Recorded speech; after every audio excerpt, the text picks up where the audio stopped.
Hey everybody, this is Mary Crosby and I wanted to share with you one of my favorite books, a little take on a traditional story, but it's The Three Little Wolves and the Big Bad Pig by Eugene Travazis and Helen Oxenberry. I hope you enjoy it.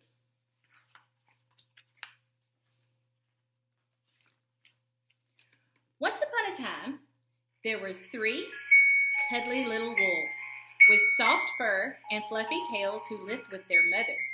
The first was black, the second was gray, and the third was white. One day, the mother called the three little wolves around her and said, "My children, it is time for you to go out into the world. Go and build a house for yourselves, but beware."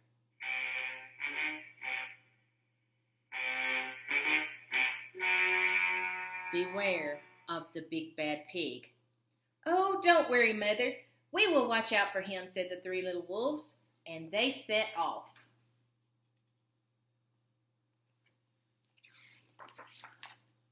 Soon, they met a kangaroo who was pushing a wheelbarrow full of red and yellow bricks. "Please, will you give us some of your bricks?" asked the three little wolves. "Certainly," said the kangaroo, and she gave them lots of red and yellow bricks. So the three little wolves built themselves a house of bricks.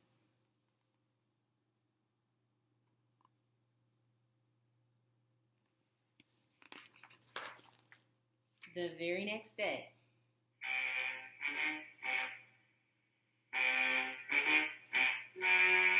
the big bad pig came prowling down the road and saw the house of bricks that the little wolves had built. The three little wolves were playing croquet in the garden, and when they saw the big bad pig coming, they ran inside the house and locked the door.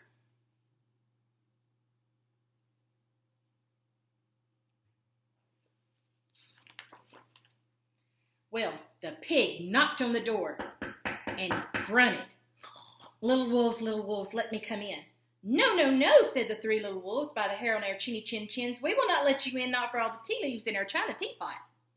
"Well, then I'll huff and I'll puff and I'll blow your house down," said the pig. So he huffed and he puffed and he puffed and he huffed, but the house didn't fall down.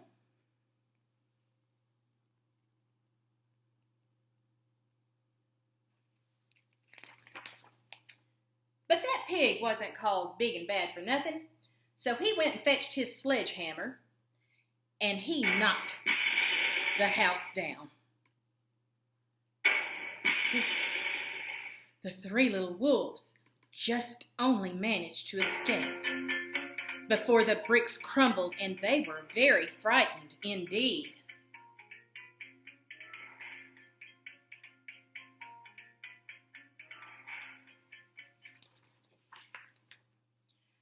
"We shall have to build an even stronger house," they said. And just then, they saw a beaver who was mixing concrete in a concrete mixer. "Please, will you give us some of your concrete?" asked the three little wolves.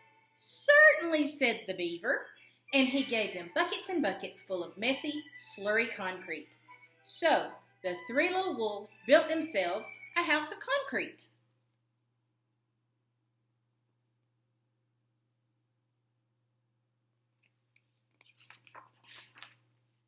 No sooner had they finished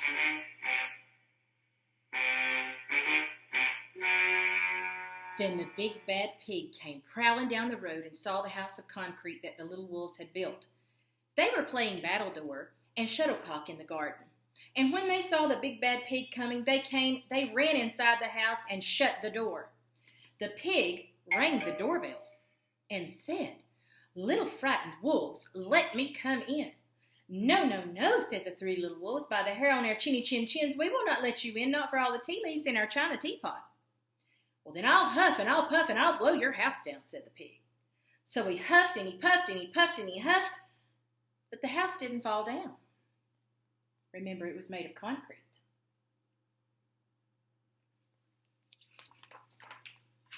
But the pig wasn't called big and bad for nothing. So he went and fetched his pneumatic drill, and he smashed the house down.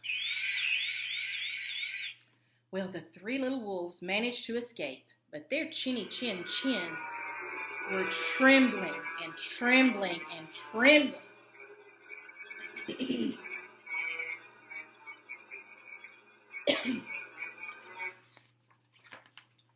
Well, we shall have to build an even stronger house, they said, because they were very determined. And just then, they saw a truck coming along the road carrying barbed wire, iron bars, armor plates, and heavy metal padlocks.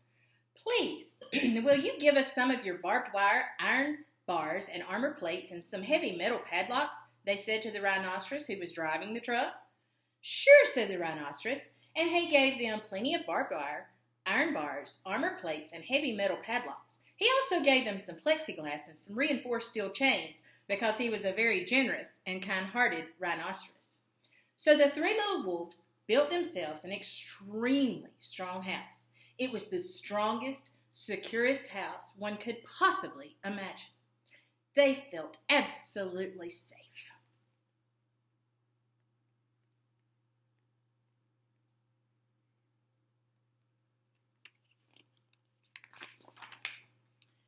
Well, the next day,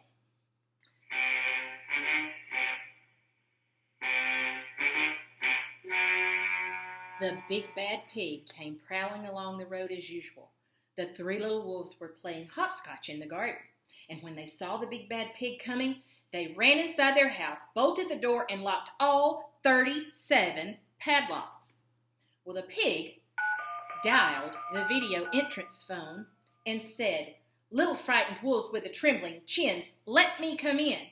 "No, no, no," said the little wolves. "By the hair on our chins, we will not let you in, not for all the tea leaves in our china teapot." "Then I'll huff, and I'll puff, and I'll blow your house down," said the pig. So he huffed and he puffed and he puffed and he huffed, but the house didn't fall down. But that pig wasn't called big and bad for nothing. He brought some dynamite, laid it against the house, lit the fuse,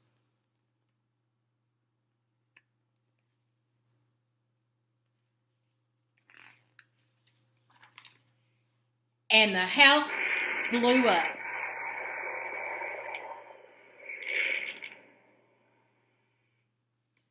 The three little wolves just managed to escape with their fluffy tails scorched.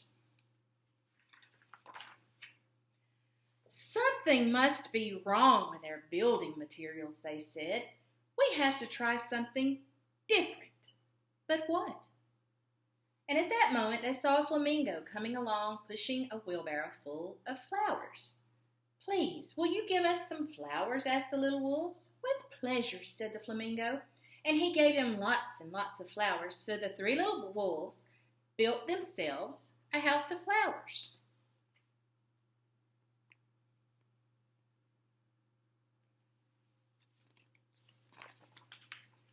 One wall was of marigolds, one of daffodils, one of pink roses, and one of cherry blossoms. The ceiling was made of sunflowers, and the floor was a carpet of daisies. They had water lilies in their bathtub and buttercups in their refrigerator. It was a rather fragile house, and it swayed in the wind, but it was very beautiful.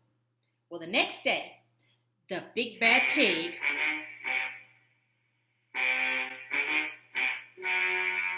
came prowling down the road and saw the house of flowers that the three little wolves had built. He rang the bluebell at the door and said, "Little frightened wolves with the trembling chins and the scorched tails, let me come in." "No, no, no," said the three little wolves. "By the hair on our chins, we will not let you in, not for all the tea leaves in our china teapot." "Then I'll huff and I'll puff and I'll blow your house down," said the pig.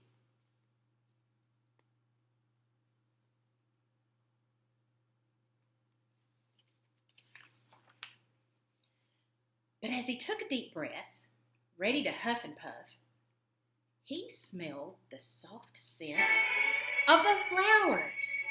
It was fantastic, and because the scent was so lovely, the pig took another breath and then another, and instead of huffing and puffing, he began to sniff.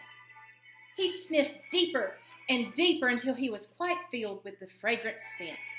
His heart grew tender, and he realized just how horrible he had been. And right then, he decided to become a good big pig. And he started to sing and to dance the tarantella.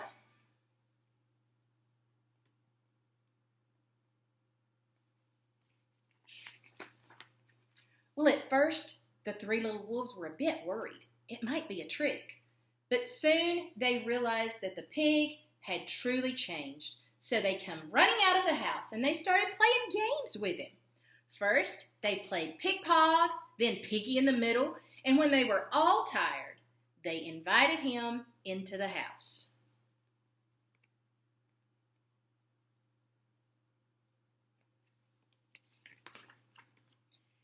They offered him tea and strawberries and wolfberries and asked him to stay with them as long as he wanted. The pig accepted, and they all lived happily together ever after.